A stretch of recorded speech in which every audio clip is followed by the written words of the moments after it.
Hello बच्चों, let's read the question. The question is who was James Van Allen. तो हमें ये बताना है कि जेम्स वैन एलन कौन है। तो इसके लिए जो हमारा की कॉन्सेप्ट रहेगा वो हमारा क्या रहेगा। सबसे पहले तो हमें ये पता होना चाहिए कि ये वाला जो क्वेश्चन है वो हमारा कम्युनिकेशन सिस्टम से है। ठीक है।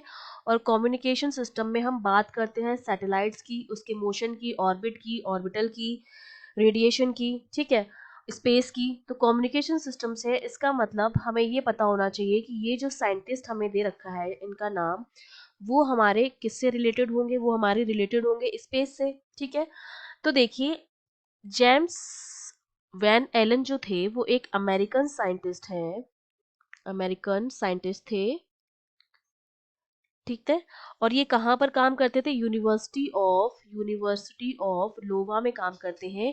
इन्होंने किस चीज को डिस्कवर किया था? इन्होंने, एक तो स्पेस साइंटिस्ट थे ये, ठीक है, सबसे पहली चीज आपको ध्यान रखनी, अमेरिकन साइंटिस्टों से साथ साथ में ये कैसे थे?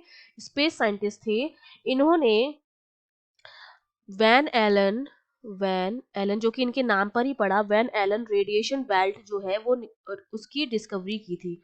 इसकी इन्होंने क्या की थी? डिस्कवरी की थी। इससे पहले तक साइंटिस्ट को लगता था कि केवल दो ही बेल्ट्स जो है वो होती हैं, दो ही कंसेंट्रिक बेल्ट होती हैं।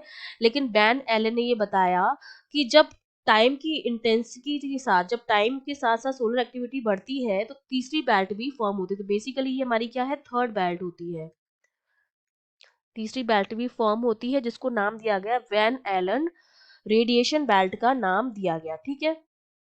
तो ये हमारा क्या हो जाएगा? आंसर हो जाएगा। और ये जो बेल्ट की हम बात कर रहे हैं, वैन एलन रेडिएशन बेल्ट, ये एक पार्ट होती है अर्थ के डायनामिक मैग्नेटिक एनवायरनमेंट का, जिसको हम मैग्नेटोस्फीयर कहते हैं। ठीक है। ये हमारा किसका पार्ट होती है? मैग्नेटोस्फीयर का पार्ट होती है। ठीक है। I hope you understood well. All the best.